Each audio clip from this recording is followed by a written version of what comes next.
आज की इस क्लास में हम बात करेंगे महाराणा प्रताप की। और महाराणा प्रताप ऐसी शख्सियत है इतिहास की जिसे सभी शिक्षित और अशिक्षित लोग जानते हैं। एक ऐसी शख्सियत जिसके बिना लगभग पेपर पूरा होना असंभव है। कोई न कोई क्वेश्चन उनका पेपर में पूछा जाता है। तो आज की वीडियो में हम महाराणा प्रताप के बारे में पूरी जानकारी लेंगे। क्या थे, कौन थे और इनके पिछले 20-25 साल में प्रतियोगी परीक्षाओं में किस तरह के क्वेश्चन पूछे गए हैं, सभी को हम सम्मिलित अपने इस वीडियो में करेंगे। तो महाराणा प्रताप जो स्कूल व्याख्याता के फर्स्ट पेपर में भी है लास्ट टॉपिक हिस्ट्री का, और उस हिसाब से हम कर रहे हैं, पर ये सभी प्रतियोगी परीक्षाओं के लिए अत्यंत महत्वपूर्ण रहने वाला है साथियों। तो अपनी इसकी बात करते हैं महाराणा प्रताप की। अब देखिए, जो महाराणा प्रताप है, इन महाराणा प्रताप का जो जीवन काल है, महाराणा प्रताप का जीवन काल है, ये रहा है 1540 में जन्म होता है और 1597 में इनकी मृत्यु होती है। ठीक है, 1540 में जन्म हुआ, 1597 में मृत्यु हुई। और इनके प्रारंभिक सामान्य परिचय में कि जन्म कहाँ होता है, कब होता है, ठीक है, और इनके पिता कौन थे, माता कौन थे, इनसे संबंधित व्यक्ति जैसे नाना, इनकी पत्नी, इनके पुत्र, ये पूछे जाते हैं। इन सभी की बात हम करेंगे। जो जो पूछे जाते हैं, कोई ना कोई कारण से पूछे जाते हैं, कैसे पूछे जाते हैं वो भी हम देखेंगे। पहला तो जन्म। अब देखिए, इनका जन्म कब हुआ, इस जन्म को लेकर सबसे अधिक क्वेश्चन पूछे गए हैं अब तक। एक तो इनका जो जन्म है ये कब होता है, इनका जन्म होता है 9 मई 1540 ईस्वी को। कब हुआ है? 9 मई 1540 ईस्वी को हुआ है। एक बार साथियों, इनके जन्म के बारे में ये क्वेश्चन भी पूछा गया है कि इनका जन्म है ये किस तिथि को हुआ है, तो तिथि भी हमें ध्यान रखनी है। और एक बार ऐसा क्वेश्चन भी आया है कि ऐसे कौन से राजस्थान के प्रसिद्ध शासक थे जिनका जन्म विक्रमी संवत 1597 में हुआ तथा मृत्यु ईस्वी सन 1597 में हुई।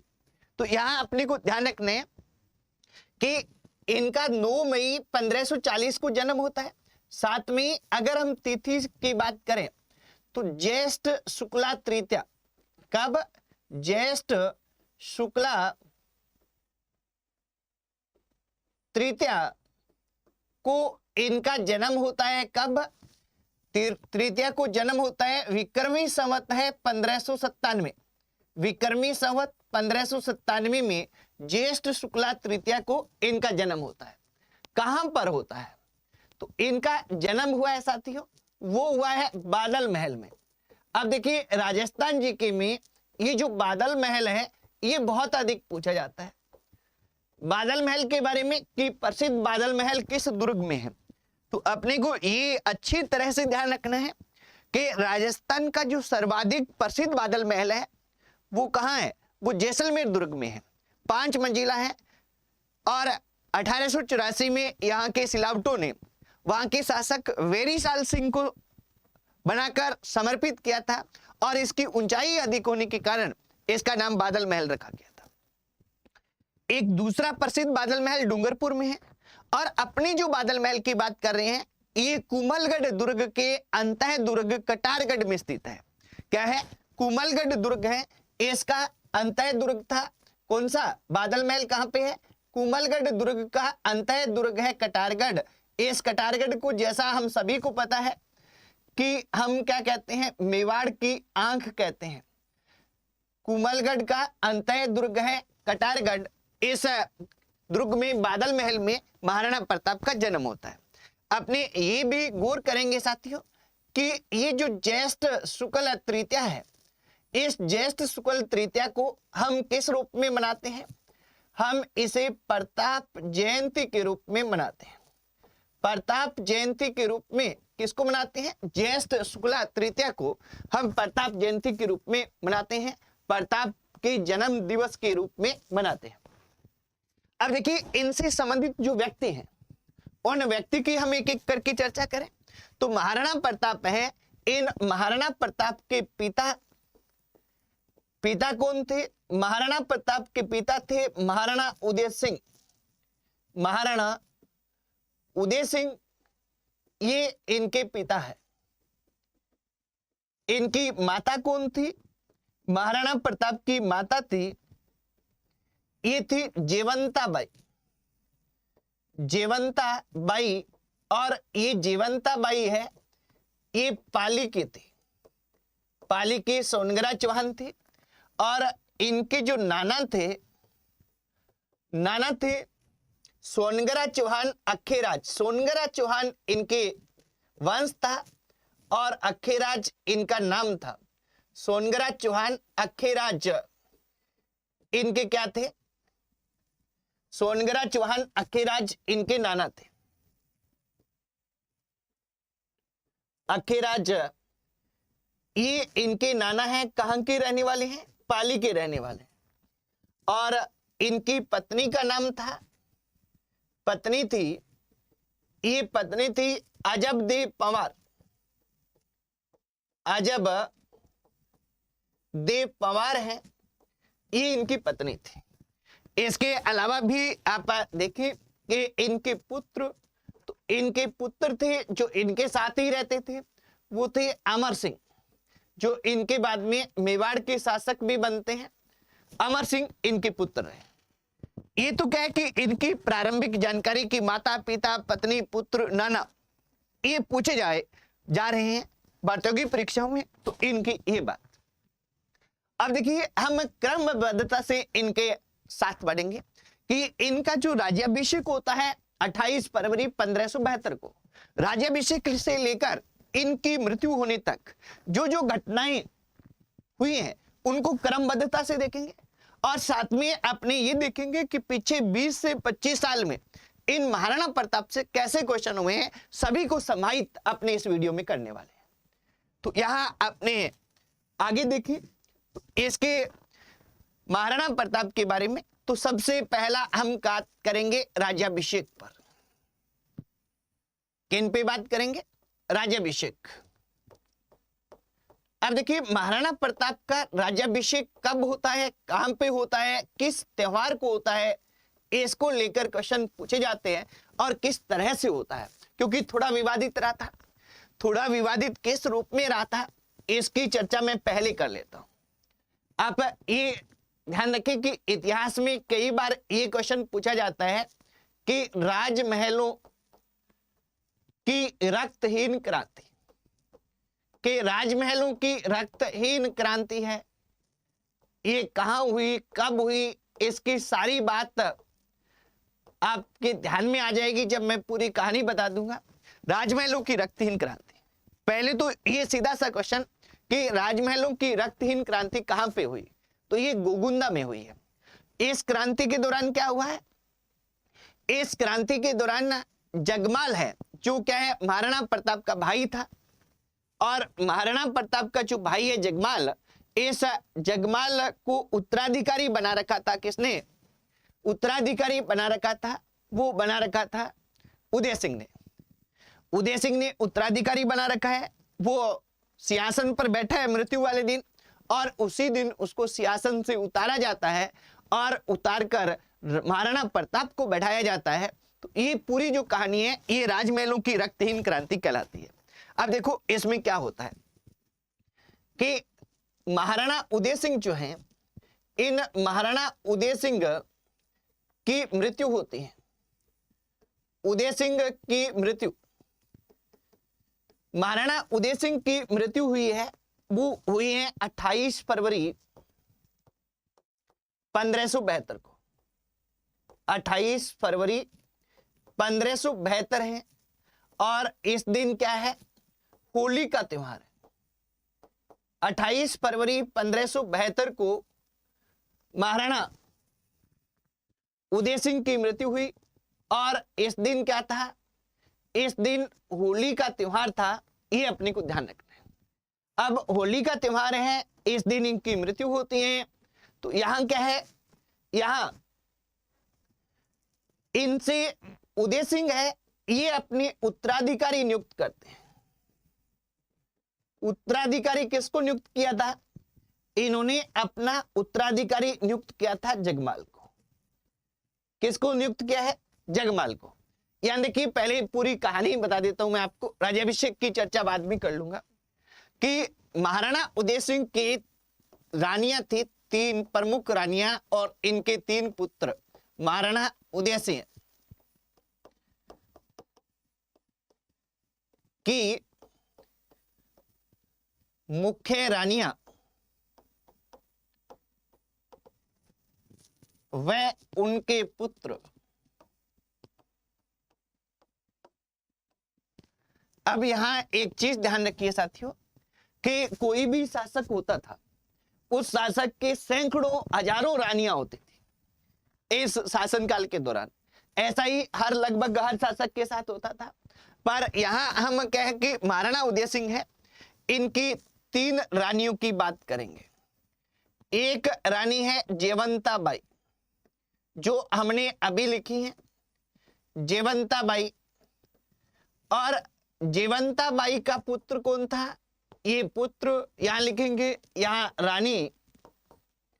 तो जयवंता बाई का पुत्र था, वो था महाराणा प्रताप। और महाराणा प्रताप सबसे बड़ा था और सबसे योग्य था।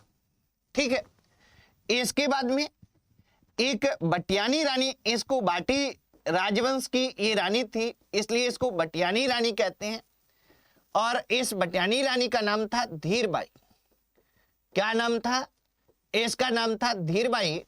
और धीरबाई का पुत्र क्या था? जगमाल था। धीरबाई के पुत्र का नाम जगमाल। इसके बाद में तीसरी रानी थी छज्जाबाई। छज्जाबाई। और इस छज्जाबाई का पुत्र था शक्ति सिंह। अब देखिए, शक्ति सिंह का उल्लेख भी हम क्या करेंगे, जब हल्दीघाटी का युद्ध करेंगे तब करेंगे, इसलिए मैंने शक्ति सिंह आपको लिखा दिया है। अब देखिए, ये बटियानी रानी है। ये क्या थी? ये बटियानी रानी पटरानी थी। पटरानी यानी सबसे प्रिय रानी थी। पटरानी किसकी थी? ये महाराणा उदय सिंह की पटरानी ये थी बटियानी रानी। ये अपने को ध्यान रखना है। इस तरह से आप कर लीजिए कि बटियानी रानी की चर्चा हम कर रहे हैं। और जो बटियानी रानी है, इस बटियानी रानी की जो इनकी पटरानी थी, अब इसके कहने पर इन्होंने अपना उत्तराधिकारी किसको बना दिया? उत्तराधिकारी है ये जगमाल को बना दिया। इस अपनी पटरानी के कहने पर उत्तराधिकारी है ये उदय सिंह है, ये उत्तराधिकारी किसको बनाते हैं? उत्तराधिकारी जगमाल को बनाते हैं। यहां जैसे ही इनकी मृत्यु होती है 28 फरवरी को, होली के दिन, सारे लोग दाह संस्कार के लिए गोगुंदा के शमशान घाट में जाते हैं। गोगुंदा में मृत्यु होती है, गोगुंदा के शमशान घाट में। ये कहां हुई है मृत्यु? ये मृत्यु हुई है, वो हुई है गोगुंदा में। ये अपने ध्यान रखेंगे। अब सारे क्या है कि इनकी जो दाह संस्कार में गए हुए हैं, और महाराणा प्रताप सबसे बड़े पुत्र हैं तो उनको अग्नि देनी थी, वही गए हुए हैं। पर जगमाल नहीं गया। जगमाल को यह था कि क्या होगा कि मैं कहीं वहां चला जाऊं, पीछे से मुझे सिंहासन नहीं मिले। तो ये जगमाल क्या है? जगमाल वहीं पे बैठा है। और जगमाल क्या है कि 28 फरवरी के दिन ही, इसी दिन क्या है, सिंहासन पर बैठ गया। और वहां से जब दाह संस्कार करके सभी लोग वापस लौटते हैं, जिनमें ग्वालियर का राम सिंह प्रमुख था, और एक महाराणा प्रताप का नाना था अखेराज, सोनगरा अखेराज, इसलिए हमने लिखा है उनको। और सोनगरा अखेराज वो वापस आते हैं, देखते हैं कि जगमाल क्या है, सिंहासन पे बैठा हुआ है। तो वो अपने सैनिकों की सहायता से जगमाल को नीचे उतार देते हैं, यानी उतरने को कहते हैं, और जगमाल उतर जाता है। जगमाल क्या है कि उतरने का कहा, और ये क्या है, सिंहासन से उतर गया, और सिंहासन से क्या है, उतर गया। तो ये क्या है कि बिना किसी विरोध के सिंहासन से उतर गया। इसी घटना को क्या कहते हैं? राजमहलों की रक्तहीन क्रांति कहते हैं। और इसके बाद क्या होता है कि महाराणा प्रताप का राज्याभिषेक इसी दिन किया जाता है 28 फरवरी 1572 को, होली के दिन। और यहाँ एक कृष्णदास नाम का व्यक्ति है, वो ब्राह्मण है, वो उनको क्या है, तलवार बांधता है। अभी अपने देखते हैं राज्याभिषेक की बात कि महाराणा प्रताप का जो राज्याभिषेक है ये कब होता है, कहाँ होता है। तो ये अपने देख लिया कि महाराणा प्रताप का राज्याभिषेक है ये 28 फरवरी 1572 ईस्वी को हुआ है। इस दिन क्या है, होली का त्योहार, इस दिन होली का त्योहार है, ये अपने को ध्यान रखना है साथ में, ठीक है। और कहां पे हुआ है, तो ये ध्यान रखेंगे कि गोगुंदा में हुआ, गोगुंदा में। और कृष्णदास ने, किसने, कृष्णदास ने प्रताप का राज्याभिषेक किया। प्रताप का क्या किया, राज्याभिषेक किया। यानी महाराणा प्रताप के जब राज्याभिषेक होता है गोगुंदा में होता है, इनकी राजधानी क्या है, गोगुंदा है। और कब होता है, किस त्योहार पे होता है, कौन करता है, ये सारी बात है। इसके बाद में अपने एक चीज और ध्यान रखनी है, वो ये कि यहाँ क्वेश्चन पूछा जाता है कि महाराणा प्रताप का राज्याभिषेक समारोह कहाँ हुआ। देखिए ध्यान रखेंगे कि राज्याभिषेक कहाँ हुआ, ये क्वेश्चन आता है। और दूसरा आता है कि महाराणा प्रताप का राज्याभिषेक समारोह कहाँ हुआ। तो जब भी अपने से समारोह पूछ लिया जाए तो अपने को यह ध्यान रखना है कि इनका जो राज्याभिषेक समारोह है ये कुमलगढ़ दुर्ग में होता है। कहां पे होता है, जन्म भी कुमलगढ़ दुर्ग में हुआ है और राज्याभिषेक समारोह भी महाराणा प्रताप का कहां होता है, कुमलगढ़ दुर्ग में होता है। तो यहाँ राज्याभिषेक समारोह है ये कुमलगढ़ दुर्ग में हुआ है। कहां पे हुआ है, कुमलगढ़ दुर्ग में इनका राज्याभिषेक समारोह होता है, ये अपने ध्यान रख लेंगे। और इस समारोह में इसमें क्या है, मारवाड़ का शासक था रावचंद्र सेन। इसमें ये क्वेश्चन भी पूछ लिया जाता है, मारवाड़ के शासक रावचंद्र सेन भी उपस्थित थे। रावचंद्र सेन को क्या कहा जाता है, रावचंद्र सेन भी उपस्थित थे, ये अपने ध्यान रखेंगे। रावचंद्र सेन को मारवाड़ का प्रताप कहा जाता है, प्रताप का अग्रगामी कहा जाता है। तो ये इस तरह से यहाँ राज्याभिषेक होता है और इनके मेवाड़ में इनका काल प्रारंभ होता है। अब देखिए यहां थोड़ा सा बैक चलेंगे, बैक ये चलेंगे कि महाराणा उदय सिंह के टाइम में 1567 में अकबर है वो चित्तौड़गढ़ पर आक्रमण करता है। 1567 और 68 में चित्तौड़गढ़ का तीसरा शाखा होता है। अकबर का मुख्य उद्देश्य क्या था कि चित्तौड़गढ़ को अपने अधीन लाना, क्योंकि लगभग सारे राजपूत राज्य हैं वो अधीन आ चुके थे, केवल मेवाड़ ही ऐसा था जो अकबर के अधीन नहीं था।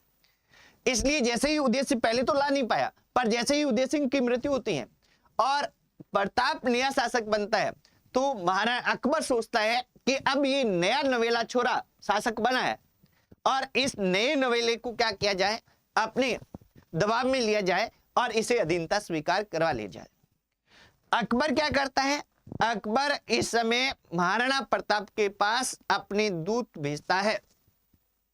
क्या करता है, अकबर महाराणा प्रताप के पास अपने दूत भेजता है। अब ये क्या है कि यहां एक ध्यान रखेंगे कि अकबर ने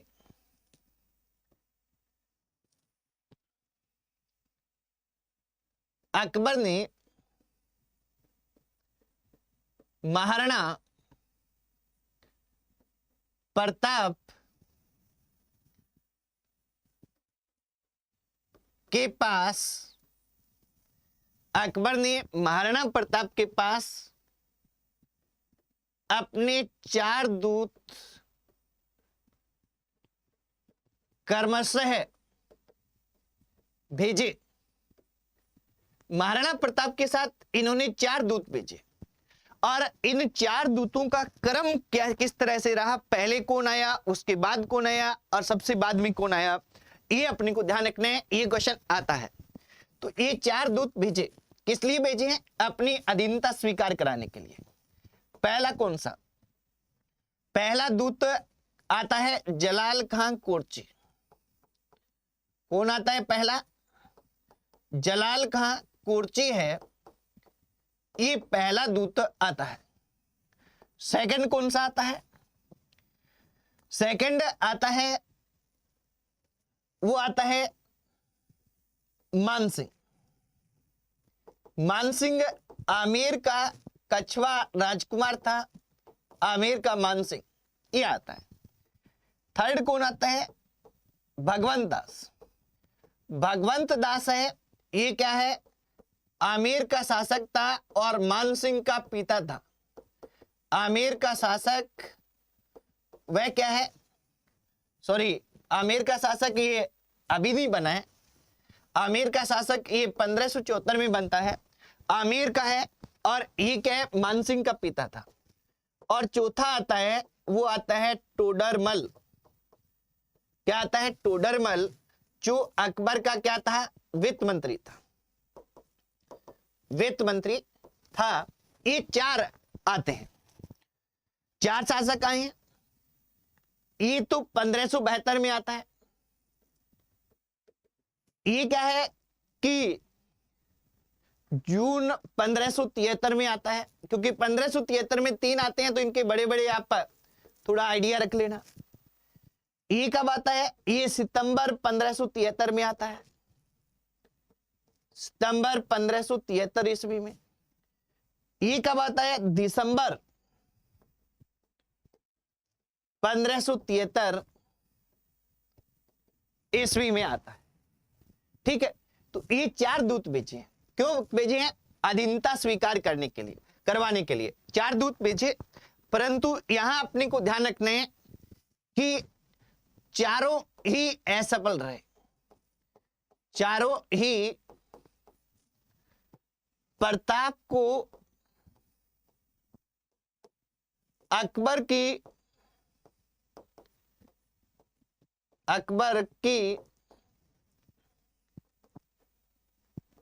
अधीनता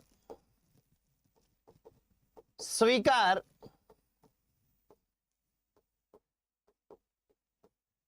करवाने में असफल रहे। ये अपने को ध्यान रखना। चारों की चारों क्या है? अकबर, ये चारों की चारों हैं, ये प्रताप को अकबर की अधीनता स्वीकार करवाने में असफल रहे हैं। जब ये असफल रहे तो प्रताप क्या करता है? प्रताप को पहले से पता होता है कि मैं बार बार क्या है कि ये दूत से हैं, इनको वापस भेज रहा हूं, यानी इनकी अधीनता स्वीकार नहीं कर रहा। इसलिए क्या होता है कि कभी भी क्या किया जा सकता है? मुगल सेना आ सकती है और आक्रमण कर सकती है। और उधर जब उसकी कोई भी आशा नहीं रहती, किसकी? कोई भी इसकी आशा नहीं रहती कि प्रताप अधीनता स्वीकार करेगा, तो अकबर युद्ध की तैयारियां करने लग जाता है। और इस समय क्या है कि जब अपने इसकी बात कर रहे हैं, इस समय अकबर है, अकबर युद्ध की तैयारियों के लिए क्या करता है? अकबर जो इस समय अकबर की राजधानी थी फतेहपुर सिकरी। अकबर फतेहपुर सिकरी से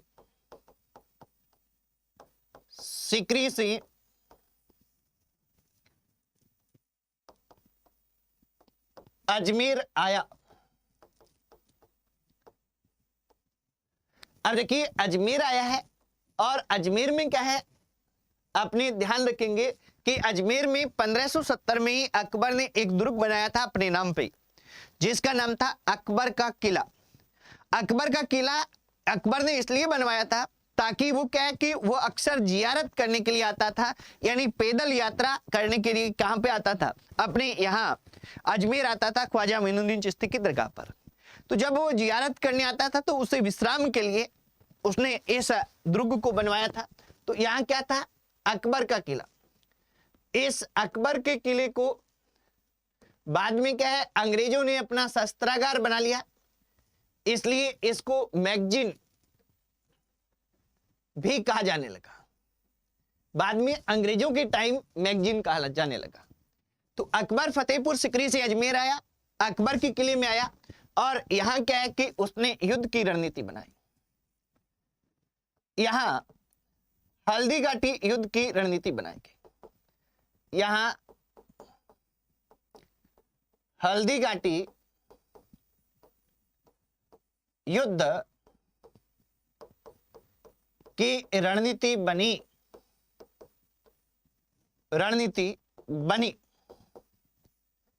अपने को ये ध्यान रखना है, ठीक है। अब इधर अकबर तो क्या है कि यहां अजमेर आ गया है, हल्दी घाटी युद्ध की रणनीति बनती है। अब क्या कि प्रत्येक कोई भी राजा जो होता था, उस राजा को क्या रहता था कि हर राजा के अपने जासूस होते थे, अपना गुप्तचर विभाग होता था, उससे उन्हें सूचनाएं मिलती रहती थी। क्या सूचनाएं मिलती थी कि कौन सा विरोधी शासक क्या कर रहा है। अब बार बार दूत आए, और दूतों का जब नहीं माना तो प्रताप भी अकबर पे नजर रखे हुए था कि अकबर का अगला कदम क्या होगा। जैसे ही प्रताप को ये पता चला कि अकबर यहां पे आगे है सेना सहित, कहां पर, अजमेर में, फतेहपुर सिकरी से, तो महाराणा प्रताप है जो गोगुंदा में था। कहां पे था, गोगुंदा में था। और ये गोगुंदा से कहां पे आ गया, गोगुंदा से कुमलगढ़ दुर्ग आ गया। कुमलगढ़ दुर्ग है, दुर्ग में आ गया। प्रताप यहां हल्दी घाटी युद्ध की रणनीति बनाते हैं। प्रताप ने यहां हल्दी घाटी युद्ध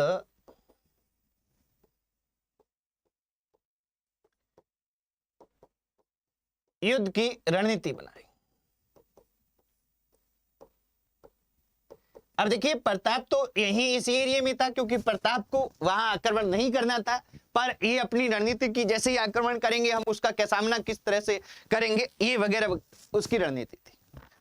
अब यहां अकबर है, उसने रणनीति बना ली, और रणनीति बना के उसने अपना सेनापति नियुक्त किया है। किसको, आमेर के मान सिंह को। और उनका मुख्य सहयोगी नियुक्त किया है, एक मुस्लिम सेनापति थे आसफ खां, उनको, और मुगल सेना को वहां से भेज दिया। अकबर ने क्या किया, अकबर ने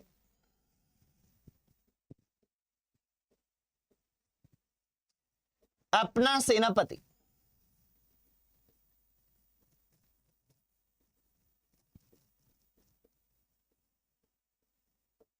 मानसिंह को नियुक्त कर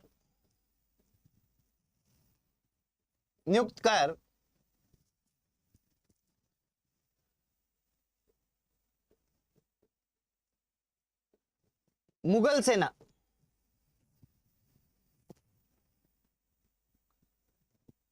को मेवाड़ पर आक्रमण के लिए भेजा। मेवाड़ पर आक्रमण के लिए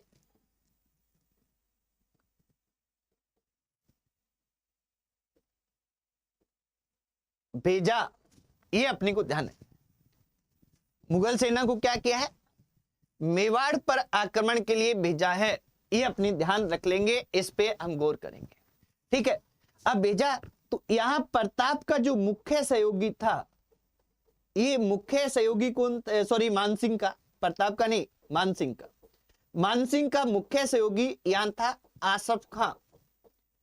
कौन था, आसफ खां है, ये मानसिंह का मुख्य सहयोगी था।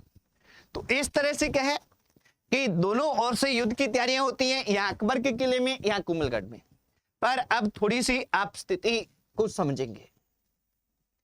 स्थिति को क्या समझेंगे कि जैसे सबसे पहले तो आप ये मानिए कि यहां था फतेहपुर सिकरी, जो क्या था, फतेहपुर सिकरी है, ये आगरा के पास है, यूपी में।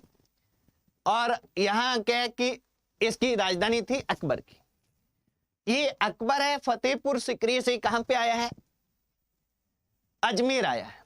देखिए मोटा मोटा हमें समझना है, अजमेर आया है, ठीक है।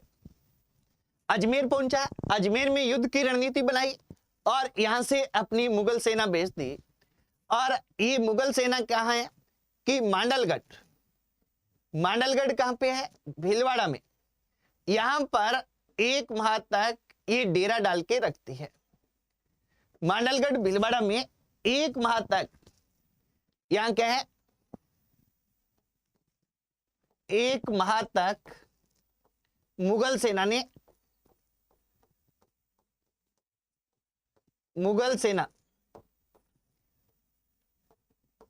ने डेरा डाला,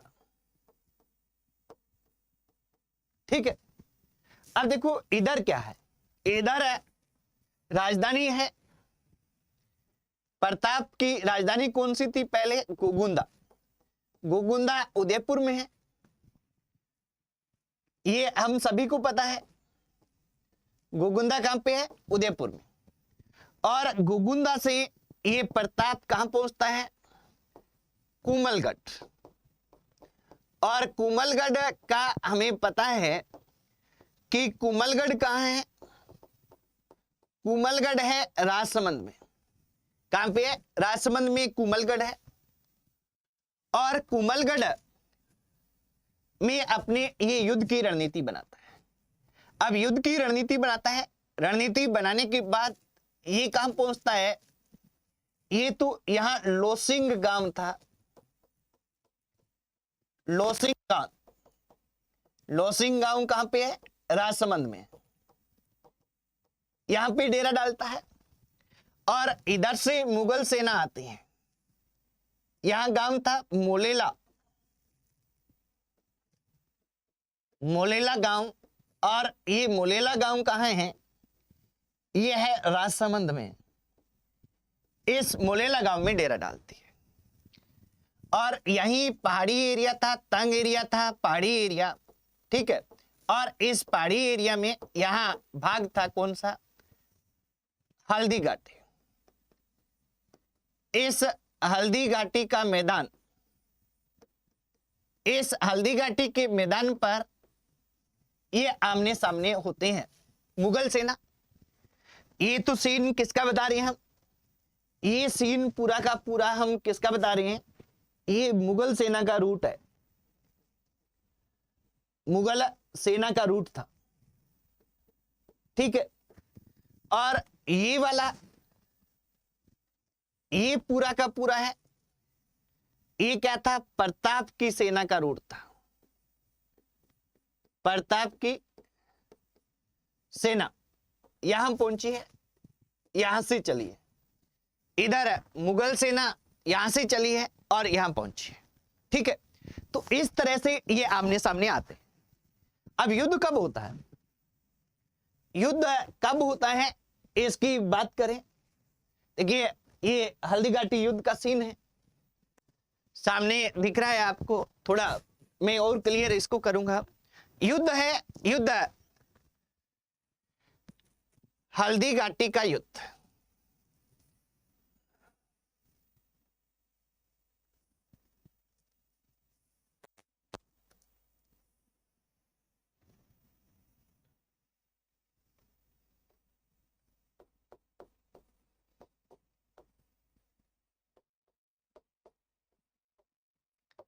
हल्दी घाटी का युद्ध है, ये कब होता है?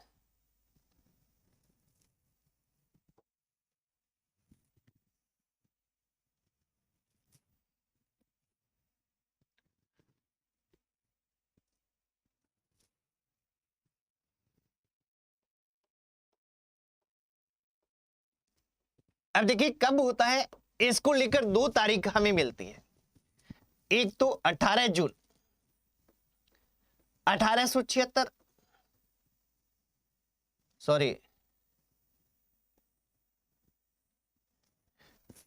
18 जून क्या है?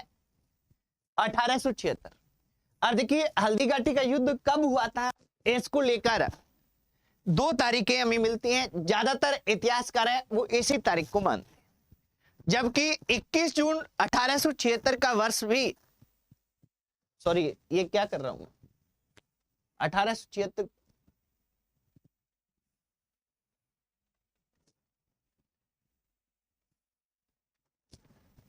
हल्दीघाटी का युद्ध होता है 18 जून 1576 को, 1576 ईस्वी को।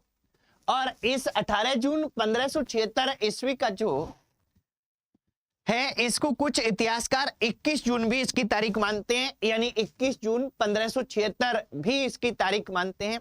पर यहां अपने को ध्यान रखना है कि अगर ऐसा है तो डॉक्टर गोपीनाथ शर्मा इनमें प्रमुख है। डॉक्टर गोपीनाथ शर्मा के अनुसार, डॉक्टर गोपीनाथ शर्मा के अनुसार अगर नाम देके हमसे पूछ लिया जाए तो डॉक्टर गोपीनाथ शर्मा के अनुसार है, ये युद्ध कब होता है, ये युद्ध होता है 21 जून 1576 को, 21 जून 1576 ईस्वी को हुआ है। अब देखिए इसमें अपने को ध्यान रखना है कि जो ये युद्ध होता है इसमें अकबर का सेनापति, अकबर का सेनापति कौन था, तो यहां अकबर का सेनापति है, ये अकबर का सेनापति था मान सिंह, अकबर का सेनापति था मान सिंह। और ये कहां का था, ये आमेर का था। और दूसरा था महाराणा प्रताप का सेनापति, यहां महाराणा प्रताप है, इन महाराणा प्रताप का जो सेनापति है, ये महाराणा प्रताप के सेनापति कौन थे, महाराणा प्रताप के सेनापति थे वो थे हकीम खां सूर, ये एक अफगानी थे। हकीम खां सूर शेरशाह सूरी के वंशज थे और ये अफगान था, यानी अफगानिस्तान वाले एरिया से था, अफगान था। एक बड़ा विचित्र संयोग यह था कि यहाँ एक मुगल शासक के सेनापति एक हिंदू था और एक हिंदू शासक के सेनापति कौन थे, एक मुस्लिम थे। अब देखिए जैसे ही युद्ध शुरू होता है तो महाराणा प्रताप है, ये अपना क्या है कि ये कुछ किंवदंतियां कहती हैं कि जब मानसिंह आया था दूत बनकर तो महाराणा प्रताप ने उनके साथ भोजन नहीं किया था, अपने बड़े पुत्र अमर सिंह को भेज दिया था। ये कुछ इतिहासकार मानते हैं, कुछ नहीं मानते, पर ये कहानी बताई जाती है। अब ये बताई जाती है तो इसमें क्या कि इससे मानसिंह ने अपना अपमान समझा कि प्रताप हमें अपने बराबर नहीं समझ रहा, और इसका बदला लेने के लिए ही वो अकबर को कहकर स्वयं सेनापति बना था, ऐसा माना जाता है कुछ इतिहासकारों के द्वारा। पर यहाँ अपने को ध्यान रखना है कि जो भी कारण रहा हो, यहाँ क्या है कि जैसे ही युद्ध शुरू होता है, युद्ध शुरू होता है तो इस युद्ध में क्या है, महाराणा प्रताप का जो हरावल है, महाराणा प्रताप की सेना की, महाराणा की सेना के हरावल यानी अग्रिम दस्ते का हरावल का नेतृत्व, हरावल का नेतृत्व है, ये कौन कर रहा था, ये कर रहा था हकीम खां सूर, हकीम खां सूर। और महाराणा प्रताप की सेना के चंदावल का नेतृत्व है, ये कौन कर रहा था, ये कर रहा था पूंजा भील, भील टुकड़ी का नेता था पूंजा भील, ये पूंजा भील इनका नेतृत्व कर रहा था।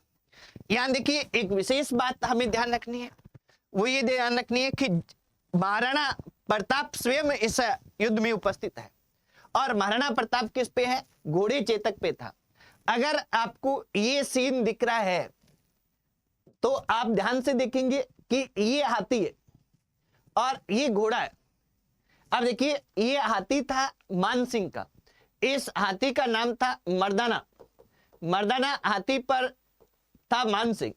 ये घोड़ा था महाराणा प्रताप का, घोड़े का नाम था चेतक, चेतक घोड़ा है। और क्या है कि यह हाथी है मान सिंह का, ये आमने सामने होते हैं।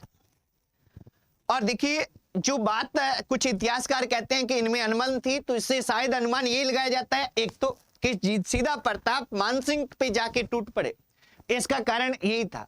जबकि कुछ इतिहासकार ये कहते हैं क्योंकि मानसिंह सेनापति था सेना का, और जब सेनापति को एकदम से हरा दें तो सेना अपने आप ही हारी हुई है, इसलिए आक्रमण किया। पर कारण जो भी रहा हो, अब क्या कि सीधा जो हाथी है, इस हाथी पे देखिए आप, ये दिख रहा है कि चेतक है वो हाथी के सिर पर आगे वाले पैर रख लेता है, हाथी के सिर पर आगे के दोनों पैर रख लेता है। और मानसिंह का भाला जो फेमस है इतिहास में, मानसिंह ने भाले से वार करना चाहा किस पे, सॉरी महाराणा प्रताप का जो भाला था जो फेमस था, तो महाराणा प्रताप ने वार करना चाहा किस पे, मानसिंह पे। तो मानसिंह का महावत यानी जो हाथी चला रहा था वो मारा गया, मानसिंह इसमें बच गया।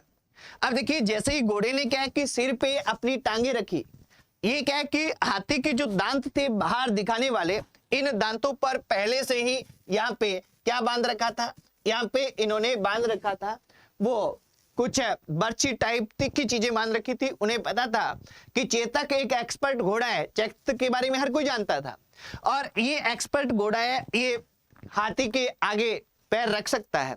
और जैसे ही उसने पैर नीचे किए तो उसके आगे से पैर है वो क्या है कि इन बर्छी से और जो तीखे हथियार लगे हुए थे उनसे कट गए, वो घायल हो गए, और इससे चेतक है वो डगमगाने लगा। तो मुगल सैनिकों ने प्रताप को घेर लिया, क्योंकि प्रताप तो चेतक पे था, अब घोड़ा डगमगा रहा है तो साथ में प्रताप भी डगमगाएगा। और इनको जैसे ही घेरा, घेरने के बाद क्या होता है साथियों कि जैसे ही इनको घेरते हैं, घेरने के बाद एक व्यक्ति है झाला बिद्दा। कौन था? झाला बिद्दा। ये झाला बिद्दा कहां का था? ये था सादड़ी का। सादड़ी किस डिस्ट्रिक्ट में है? पाली में। सादड़ी पाली का झाला बिद्दा था। इसने क्या किया? इसने महाराणा प्रताप का मुकुट धारण किया। महाराणा प्रताप का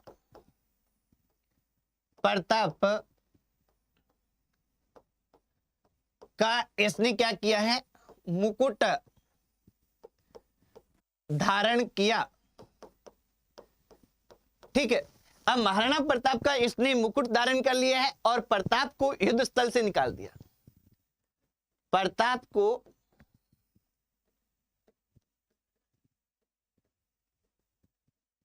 युद्ध स्थल से निकाल दिया।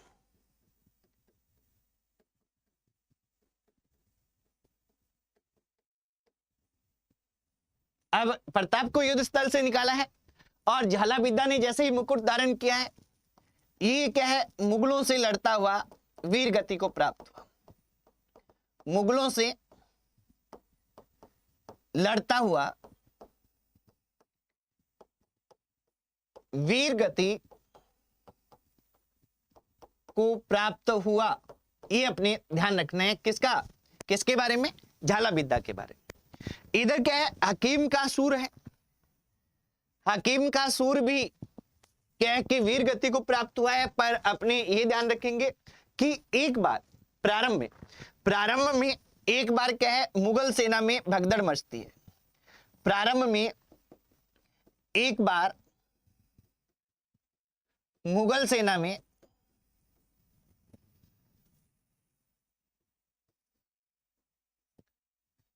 में भगदड़ मची। अब देखिए जैसे ही भगदड़ मची तो मुगल सैनिक भागने लगे, और भागने लगे तो इस समय एक व्यक्ति था जिसने क्या है कि अकबर के आने की झूठी अफवाह फैलाई कि अकबर युद्ध स्थल पे आ गए। वो चाह रहा था कि मुगल सेना है जो भाग रही है वो रुक जाए, क्योंकि उन्हें लगे कि बादशाह आ गए हैं, और अगर वो रुकेगी तो निश्चित तौर पर हम युद्ध करेंगे तो अच्छा होगा। तो ये झूठी अफवाह फैलाने वाला व्यक्ति कौन था, ये पूछा जा चुका है। तो यहां ध्यान रखेंगे, भगदड़ मची। इसी समय मेहतर खान ने, ये कौन था? मेहतर खान था, जिसने मेहतर खान ने युद्ध स्थल पर अकबर के आने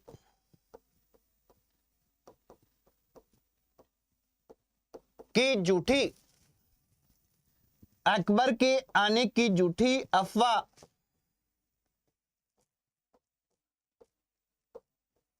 फैला दी। अब अकबर के आने की झूठी अफवाह फैलाई है तो इससे क्या है, मुगल सेना रुक गई है। और यहां क्या है कि इस युद्ध में हकीम का सूर है, ये भी युद्ध करता हुआ वीर गति को प्राप्त होता है। और हकीम खान का जो मकबरा है वो यहीं पास में खमनोर में बना हुआ है। खमनोर राजसमंद में हकीम खान का मकबरा बना हुआ है, अपने को यह ध्यान रखेंगे। इस युद्ध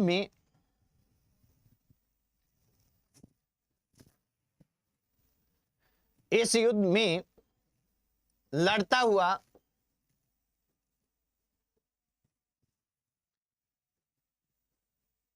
हकीम का सूर भी मारा गया। अब देखिए हकीम कहां है, ये इस समय जब मृत्यु होती है मात्र 38 वर्ष का था। 38 वर्ष की आयु में एक युवा अफगान था जो लड़ने के लिए आया था अकबर की सेना से और बड़ी वीरता से लड़ा और वीर गति को प्राप्त हुआ, तो ये मारा गया। और इसका मकबरा है, ये कहां पे बना हुआ है, इसका मकबरा खमनोर कहां पे है, राजसमंद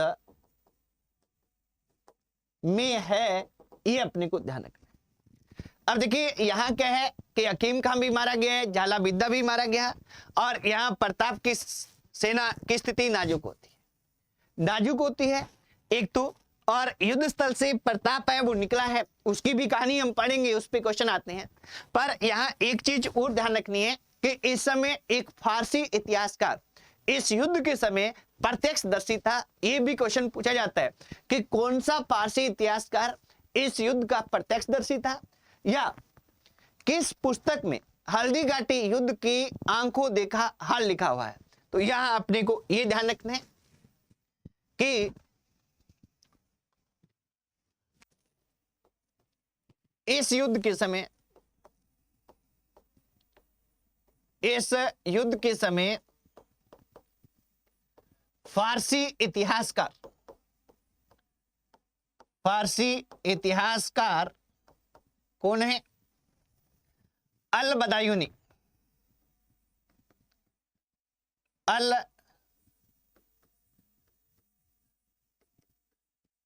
बदायूनी उपस्थित था।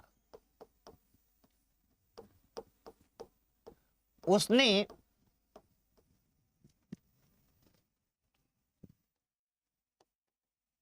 इस युद्ध का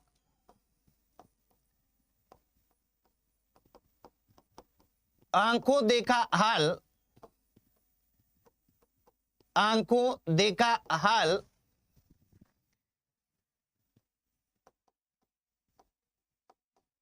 अपनी पुस्तक, इनकी पुस्तक का नाम था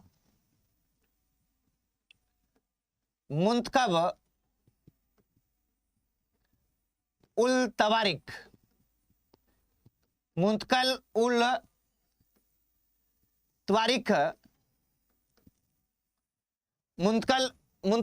तवारिख में लिखा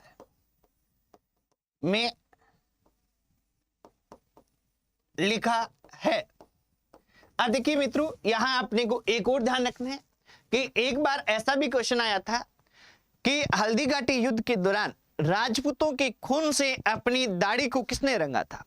तो ये अल बदायूनी ही था जिसने इस युद्ध के दौरान राजपूतों के खून से अपनी दाढ़ी को रंगा था। ये क्वेश्चन भी पूछा जाता है, इसको भी आप ध्यान रखेंगे। तो अपने लिखेंगे कि इस युद्ध के दौरान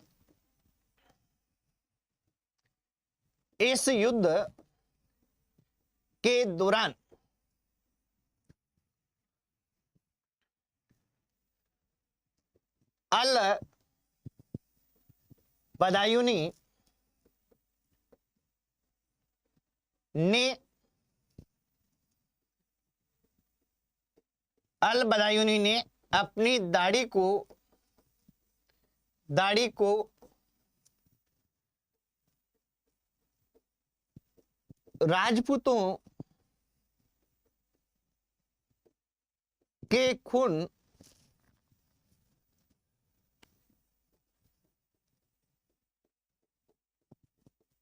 से रंगा था। ये क्वेश्चन भी इंपॉर्टेंट रहता है, इस पे भी आप गौर करें। ठीक है, अब यहां एक चीज और अपने को ध्यान रखनी है कि ये क्या है कि इतिहासकार अल बदायूनी पे दो तरह के क्वेश्चन आ गए। अब क्या है कि यहां इस युद्ध में प्रताप है वो युद्ध स्थल से निकलता है, आपने पहले ही देखा है। अब युद्ध स्थल से निकलने के बाद प्रताप है वो कहां जाता है? प्रताप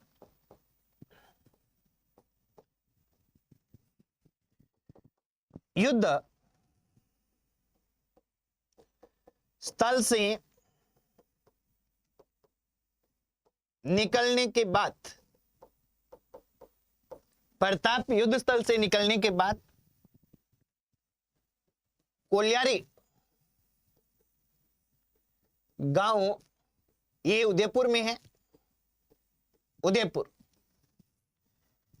में अपना इलाज करवाता है, अपना इलाज करवाता है। ये अपने ध्यान रखें। अब देखिए ये जो कोलियारी गांव है, इस कोलियारी गांव पे क्वेश्चन राजस्थान जीके में पूछे जाते हैं। ये दो तरह के क्वेश्चन आते हैं। एक तो कोलियारी गांव जो है, इस कोलियारी गांव में हमने किसान और जनजातीय आंदोलन देखे थे, वहां चर्चा की थी कि जो ये कोलियारी गांव है या मोतीलाल तेजावत जिनको आदिवासियों का मसीहा कहा जाता है, उनका जन्म हुआ है। और दूसरा कोलियारी गांव में हल्दीघाटी युद्ध के युद्ध स्थल से निकलने के बाद पहली बार महाराणा प्रताप अपना इलाज कराते हैं और अपने सैनिकों का इलाज कराते हैं। ठीक है, यहां इन्होंने इलाज करवाया। इसी बीच में एक रचना है रणछोड़ भट्ट की अमर काव्य वंशावली। अमर काव्य वंशावली के अनुसार क्या है साथियों? ये अमर काव्य वंशावली के अनुसार क्या रहता है? अमर काव्य वंशावली के अनुसार,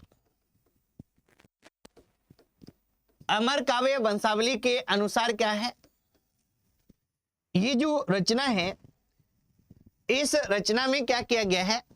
इस रचना में ये बताया गया है कि प्रताप जैसे ही, मैं पहले बता देता हूं आपको कि प्रताप जैसे ही हल्दीघाटी युद्ध स्थल से निकल रहे थे तो उनका पीछा दो मुगल सैनिकों ने किया, और इस समय प्रताप की सेना में महाराणा प्रताप का भाई शक्ति सिंह भी महाराणा प्रताप के विरुद्ध लड़ रहा था, क्योंकि पहले वो भी रूठकर क्या है, वो भी रूठकर अकबर की सेवा में चला गया था और जगमाल को भी हटाया था। अपने लास्ट में देखेंगे कि जगमाल को हटाया तो वो भी रूठकर अकबर की सेवा में चला गया। अकबर ने जगमाल को तो जहाजपुर की जागीर दी थी और फिर वो 1583 के दतानी के युद्ध में सिरोही में लड़ता हुआ मारा जाता है। वो अपने जगमाल को देखेंगे लास्ट में, तब लिखेंगे सारी चीजें। अब दूसरा शक्ति सिंह है, ये पहले से अकबर की सेवा में है और ये मुगल सेना की ओर से अपने भाई प्रताप के विरुद्ध लड़ रहा था। और जैसे ही प्रताप है वो युद्ध स्थल से निकल रहा है, हमने देखा कि चेतक घायल हो गया है और चेतक लड़खड़ा रहा है, तो उसका पीछा दो मुगल सैनिक करते हैं। तो वो उन मुगल सैनिकों को देख लेता है। प्रताप आगे जा रहा है, पीछे से मुगल सैनिक, तो प्रताप का पीछे देखना नहीं होता, तो वो पीछे से प्रताप को आवाज लगाता है। प्रताप पीछे देखता है, तब तक शक्ति सिंह जाकर दौड़कर उन दोनों मुगल सैनिकों की हत्या कर देता है और हत्या करके प्रताप से गले मिलता है। उसका भाई के प्रति प्रेम है वो जाग जाता है, गले मिलता है और गले मिलने के बाद में ये अपना घोड़ा है वो प्रताप को दे देता है, क्योंकि वहां पास में एक नाला था। नाले से जैसे ही वो क्या करता है, चेतक को कुदवाने का प्रयास करता है, तो चेतक है वो वहीं गिर जाता है। अभी मैं बताऊंगा आपको, गिर जाता है और वहां चेतक की मृत्यु हो जाती है। वो बलीचा गांव है और बलीचा गांव में चेतक की मृत्यु हुई है और वहीं पर उसकी छतरी भी बनी हुई है। तो अमर काव्य वंशावली क्या है? इसके अनुसार प्रताप के भाई शक्ति सिंह ने प्रताप के भाई शक्ति सिंह ने प्रताप का पीछा कर रहे प्रताप का पीछा कर रहे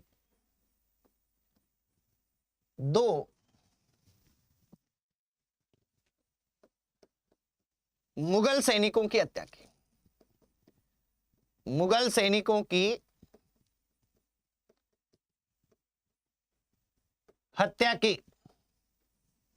अब देखिए, दो मुगल सैनिकों की हत्या करते हैं, हत्या कर दी है इन्होंने, और दो मुगल सैनिकों की हत्या की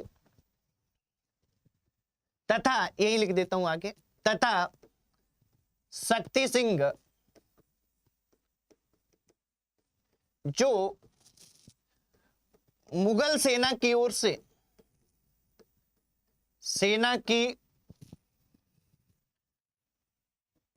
से प्रताप के विरुद्ध लड़ रहा था, प्रताप के विरुद्ध लड़ रहा था, वह प्रताप से गले मिला,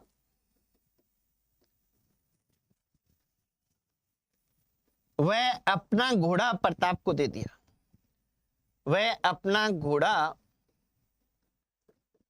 प्रताप को दे दिया। अब देखिए, प्रताप को तभी दिया है जब चेतक है वो नाले से कूद रहा था वहीं पे, और उसकी गिरने से मृत्यु हो गई। यहां देखिए आप, ये देखिए, ये सीन है, ये जैसे नाला बह रहा है, ये क्या बह रहा है, ये नाला बह रहा है, और इस नाले, ये नाला है, इससे चेतक कूदा है और कूदते ही गिरा है, बाद में उठा नहीं, और प्रताप को इससे अत्यधिक प्रेम था और प्रताप ने इसे बचाने का अथक प्रयास किया। यहाँ शक्ति सिंह भी है, और जैसे ही कहे कि घोड़ा नहीं बचा, तो ये शक्ति सिंह का घोड़ा है, और शक्ति सिंह ने ये घोड़ा प्रताप को दे दिया है। ठीक है, ये कहां की घटना है, ये बलीचा गांव, कहां पे है, बलीचा गांव में, ये बलीचा गांव, और बलीचा गांव कहां पे है, बलीचा गांव उदयपुर में है, बलीचा गांव उदयपुर में। और यहाँ ये प्रताप की छतरी बनी हुई है, ये देखिए, ये वाली छतरी जो दिख रही है, ये क्या, सॉरी, प्रताप की क्या, किसकी बनी हुई है, कौन मरा है, चेतक मरा है, चेतक की छतरी बनी हुई है। ये किसकी छतरी बनी हुई है, ये चेतक की छतरी बनी हुई है, चेतक की छतरी, ये चेतक की छतरी बनी हुई है, ये अपने को ध्यान रखना है। तो चेतक बलीचा गांव में मरता है, और बलीचा गांव उदयपुर में चेतक की छतरी बनी हुई है। ठीक है, अब देखिए, ये क्या कि हल्दीघाटी युद्ध है, और हल्दीघाटी युद्ध का हमारा सीन है। ठीक है, इसके बाद में हम हल्दीघाटी युद्ध के परिणाम को लेकर करें। हल्दीघाटी युद्ध का परिणाम क्या रहा, हल्दीघाटी युद्ध का परिणाम, और इसके बाद में हम देखेंगे कि हल्दीघाटी युद्ध के उपनाम। हल्दीघाटी युद्ध का परिणाम क्या रहा, तो यहां एक तो आप ये देखेंगे कि अमर काव्य वंशावली, अमर काव्य वंशावली है, इसके अनुसार, तथा राज प्रशस्ति जो क्या है कि कहां पे लगी हुई है, राजसमंद झील पे लगी हुई है, राज प्रशस्ति के अनुसार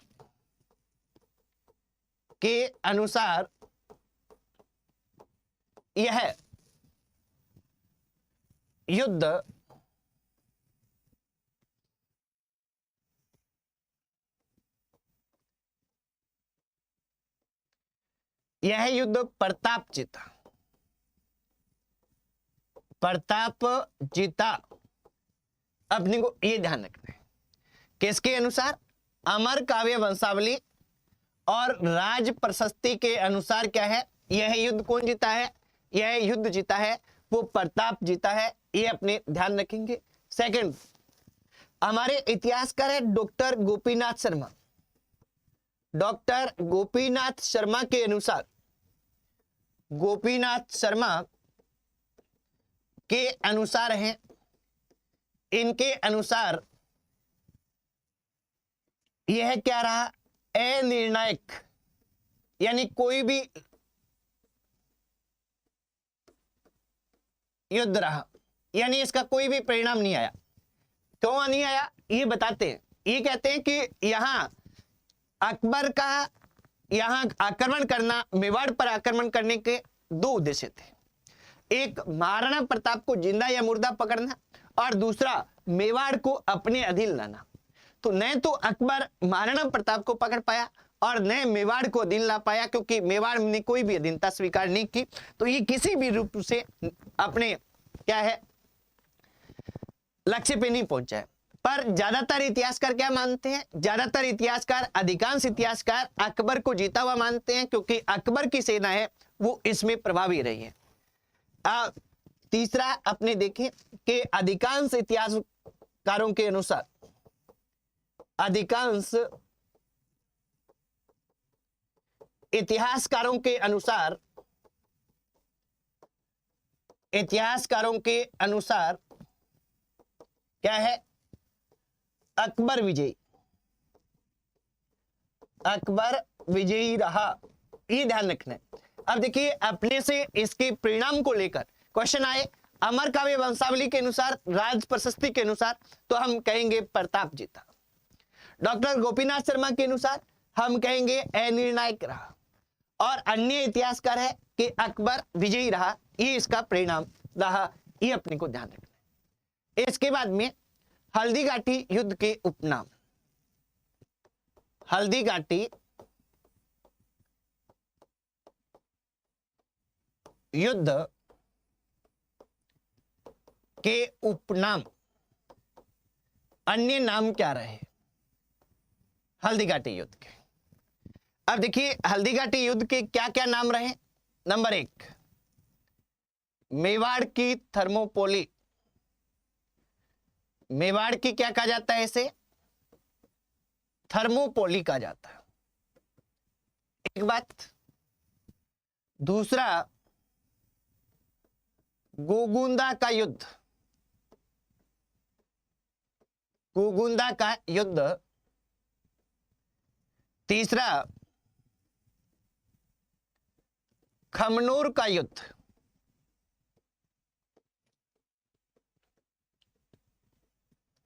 चौथा हाथियों का युद्ध।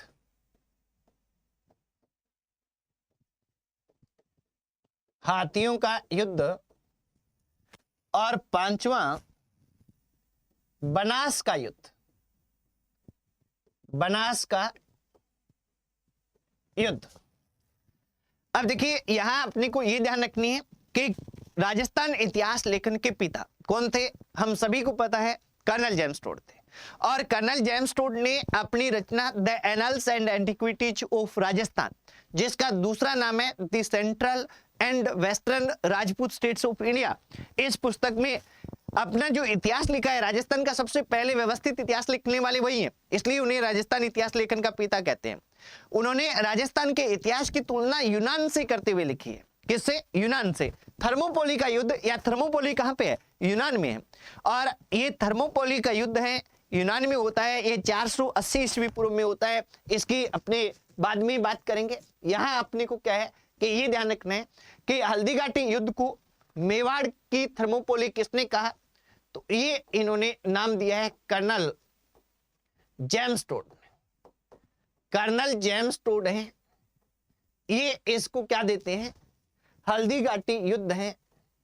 हल्दीघाटी युद्ध को मेवाड़ की थर्मोपोली नाम देते हैं।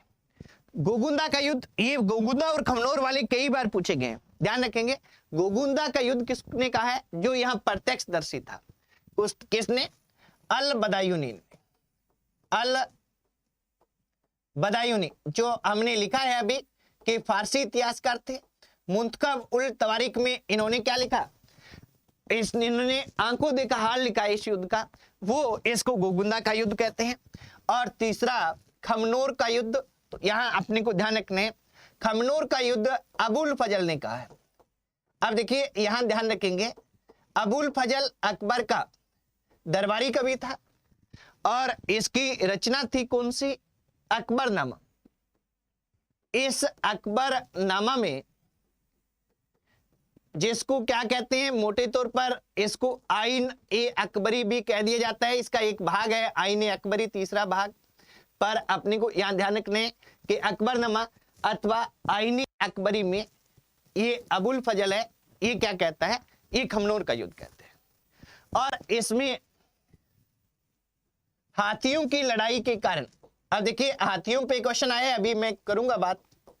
हाथियों की लड़ाई के कारण, यहां हाथियों की लड़ाई हुई है, लड़ाई के कारण इसे हाथियों का युद्ध कहा गया है। और बनास का युद्ध इसको इसके लिए कहा गया है क्योंकि बनास नदी क्षेत्र में होने के कारण, बनास नदी क्षेत्र में होने के कारण इसको क्या कहा गया है, बनास का युद्ध भी कहा गया है। अब देखिए हाथियों पर इनका क्वेश्चन आता है, ये तो उपनाम तो होगी, इसमें हाथियों पर क्वेश्चन क्या आते हैं ये आप देखें कि हाथियों पर इनमें हल्दी घाटी युद्ध, हल्दी घाटी युद्ध में भाग लेने वाले हाथी, ये कि देखिए सेकंड ग्रेड में एक बार क्वेश्चन ये नाम से पूछ लिया गया था कि गजमुक्त, गजराज, लूणा क्या है, तो ये अपने को ध्यान रखना है कि ये हाथियों के नाम थे। तो हल्दीघाटी युद्ध में भाग लेने वाले हाथी कौन से हैं, एक तो है राम प्रसाद, राम प्रसाद हाथी था, एक था हवाई, एक था मर्दाना,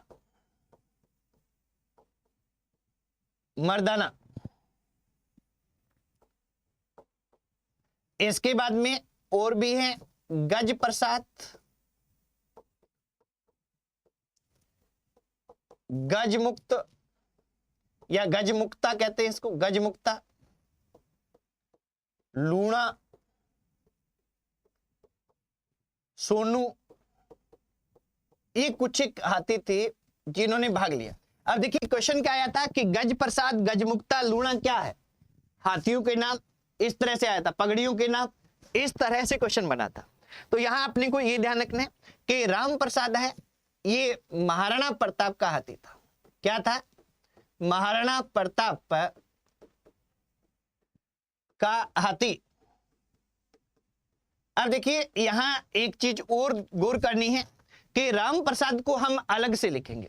अभी अलग से क्यों लिखेंगे, क्योंकि इस युद्ध के दौरान ये राम प्रसाद, हालांकि महाराणा प्रताप है वो हाथी पे नहीं आया, चेतक पे लड़ा है, पर ये हाथी युद्ध स्थल पर पहले पहुंचाए जाते थे ताकि अगर आवश्यकता पड़े तो हाथी पर बैठा जा सके। ऐसे ही ये हाथी किसका है, ये अकबर का है, जबकि अकबर युद्ध स्थल पे नहीं आया, पर हाथी पहले पहुंचा दिया गया ताकि क्या है कि आवश्यकता पड़े अकबर को आने की तो वो तुरंत ही घोड़े पाए और आकर हाथी पे बैठ जाए। हाथी ऊंचा होता है इसलिए वो सुरक्षित माना जाता है। यहां देखेंगे कि हवाई है, हवाई में क्या है कि हवाई ये हाथी था, ये किसका था, अकबर का। अब देखिए राम प्रसाद पे रुक के बात करूंगा मैं, अकबर का हाथी, ठीक है। मर्दाना, ये मानसिंह का हाथी था, मानसिंह इसी पर लड़ा था, मानसिंह का हाथी। अब देखिए मानसिंह युद्ध के दौरान इसी हाथी पर सवार था, ठीक है। और ये थे, ये अन्य हाथी, इस युद्ध में भाग लेने वाले क्या थे, अन्य हाथी थे, गज प्रसाद, गजमुक्ता और लूणा। यानी देखिए राम प्रसाद है, ये राम प्रसाद इस युद्ध के दौरान, इस युद्ध के दौरान मुगल सेना के हाथ लग गया, मुगल सेना के हाथ लग गया तथा अकबर ने, ये अपने ध्यान रखेंगे, अकबर ने इसका नाम क्या रखा? इसका नाम पीर प्रसाद रखा।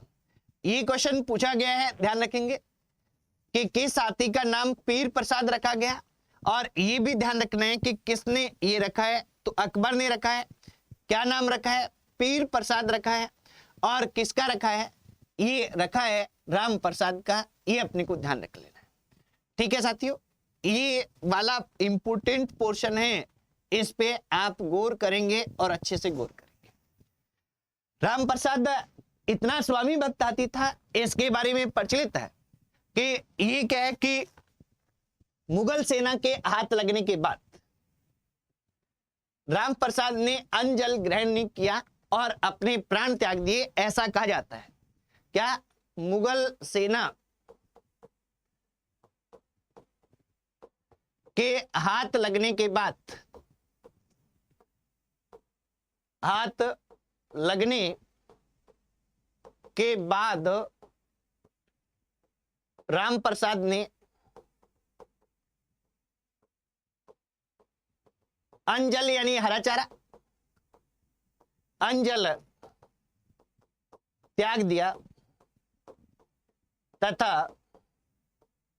मृत्यु को प्राप्त हुआ, यानी मर गया।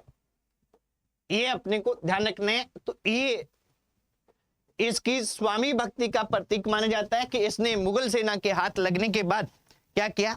इसने मुगल सेना के हाथ लगने के बाद किसी भी रूप में, कैसे भी क्या है कि अंजल ग्रहण नहीं किया और अपने स्वामी के प्रति स्वामी भक्त रहा और अंत में मृत्यु को प्राप्त हुआ। तो ये हल्दी घाटी का युद्ध था। और हल्दी घाटी के युद्ध में क्या थे कि महाराणा प्रताप और अकबर के बीच में होता है। इसमें कौन कौन सी घटनाएं होती हैं, क्या क्वेश्चन पूछे जाते हैं, ये अपने को ध्यान रखना है। अब देखिए यहां अपने को आगे हम देखें, आगे देखें तो हल्दी घाटी युद्ध के बाद में क्वेश्चन क्या आते हैं? हल्दी घाटी युद्ध के बाद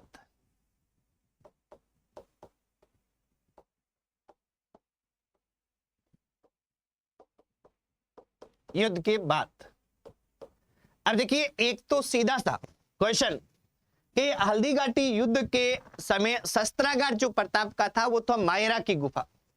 राजसमंद में मायरा की गुफा थी, वो था। और राजसमंद में कमलनाथ पर्वत के पास एक था आवरगढ़। इस आवरगढ़ को अस्थायी राजधानी बनाया। और हल्दी घाटी युद्ध के बाद में स्थायी राजधानी जो महाराणा प्रताप बनाता है वो कुमलगढ़ को बनाता है। इस पे अलग अलग तरह से क्वेश्चन आए हैं। कैसे आए हैं मैं बता देता हूं। अब देखो हल्दी घाटी युद्ध के बाद सबसे पहले महाराणा प्रताप का शस्त्रागार, महाराणा प्रताप का शस्त्रागार। अब महाराणा प्रताप का जो शस्त्रागार है, ये शस्त्रागार था मायरा की गुफा। मायरा की गुफा में ये शस्त्रागार रहा। इसके बाद में महाराणा प्रताप की राजधानी की अस्थायी राजधानी, अस्थायी राजधानी,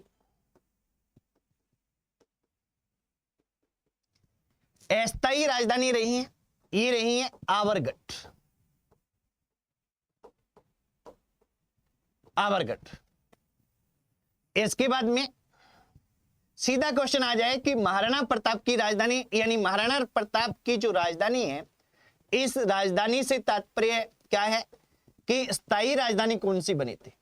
तो इसके बाद महाराणा प्रताप की जो राजधानी है हल्दी घाटी युद्ध के बाद में ये कौन सी बनती है? ये कुमलगढ़ बनती है, कुमलगढ़। अब देखिए हल्दी घाटी युद्ध में महाराणा प्रताप को जब अपने अधीन नहीं ला पाया तो अकबर है वो मानसिंह से नाराज हो गया और मानसिंह का अपने दरबार में प्रवेश बंद कर दिया। और स्वयं गुस्से में क्या है कि अक्टूबर 1576 में गुस्से में सेना लेकर आया है। फिर उसने अभियान भेजे हैं 77 में, 78 में, 79 में, 80 में और फिर 84 में। और 84 के बाद शांति रहती है। और क्या क्या कैसे कैसे होता है, मेवाड़ का मैराथन होता है और इनके महाराणा प्रताप के काल में कौन सी घटनाएं होती हैं, उनकी बात हम अगली क्लास में करेंगे। ठीक है, अभी आप आज हमने क्या देखा, आप उसको फटाफट से देख लीजिए कि आज हमने क्या चीज देखी है। तो आज हमने क्या देखा कि महाराणा प्रताप के बारे में सामान्य परिचय की चर्चा हमने पहले की। उसके बाद में कि महाराणा सिंह की कौन सी रानियां थी, कौन से पुत्र थे, जगमाल की क्या स्थिति रहती है लास्ट, ये जगमाल पे हम लास्ट में कल की क्लास में जिक्र करेंगे। ठीक है, इसके बाद में राज्याभिषेक समारोह क्या कैसे कहाँ होता है, और इसके बाद में अकबर ने जो दूत भेजे हैं उनका क्रम क्या था, किस लिए भेजे, अधीनता स्वीकार की नहीं की, अकबर कहां से कहां आया, रणनीति कैसे बनी, अपना सेनापति किसको बनाया, प्रताप कहां से कहां आया और कहां पे अपनी रणनीति बनाई, और इनका ये जो था लेआउट यानी कहां से कहां पहुंचे हैं और किस तरह से युद्ध हुआ है, इसकी बात हमने की। इसके बाद में हल्दीघाटी युद्ध 18 जून 1576 को होता है। डॉक्टर गोपीनाथ शर्मा इसकी 21 जून बताते हैं, और यहाँ किस तरह से सीन होते हैं, कौन घोड़े पे हैं, कौन हाथी पे हैं, इसकी हमने बात की। सेनापति कौन किसके रहते हैं, किसका नेतृत्व कौन करता है, ये अपने को ध्यान रखना है। प्रताप का जैसे ही मुकुट धारण करता है, मुगल सेना में भगदड़ मचती है, हकीम का सूरी भी मारा जाता है, इसका मकबरा भी बना हुआ है खमनोर में। इतिहासकार कौन सा उपस्थित था, किस रचना में क्या किया, और इसने दाढ़ी से अपने राजपूतों को खून को रंगा, राजपूतों की खून से अपनी दाढ़ी को रंगा था। और युद्ध स्थल से निकलने के बाद प्रताप ने सबसे पहले इलाज कहां करवाया, अमर काव्य वंशावली के में जो शक्ति सिंह और प्रताप के मिलन का जिक्र है उसकी हमने बात की। इसके बाद में चेतक की मृत्यु पर उसकी छतरी कहां बनी हुई है उसकी हमने बात की। इसके बाद में युद्ध के परिणाम क्या रहे, अलग अलग परिणाम अलग अलग ग्रंथों व्यक्तियों के अनुसार रहे, उनकी हमने चर्चा की है। और इसके बाद में उपनाम हल्दीघाटी युद्ध के कौन से उपनाम है, किस किस नाम से जाने जाते हैं, उन पे हमने बात की है। हल्दीघाटी युद्ध में भाग लेने वाले हाथी और इन हाथी कौन किसका था, और राम प्रसाद के बारे में जो विशेष तथ्य थे उनकी हमने चर्चा की। और लास्ट में हल्दीघाटी युद्ध के बाद में ये 3 क्वेश्चन जिनको हमें ध्यान रखना था। ये कुल मिला के यहाँ तक यानी हल्दीघाटी युद्ध तक हम पहुंचे हैं। हल्दीघाटी युद्ध से आगे के महाराणा प्रताप है वो कल की क्लास में यानी अगले वीडियो में हम करेंगे। आज इतना ही साथियों, जय हिंद, वंदे मातरम।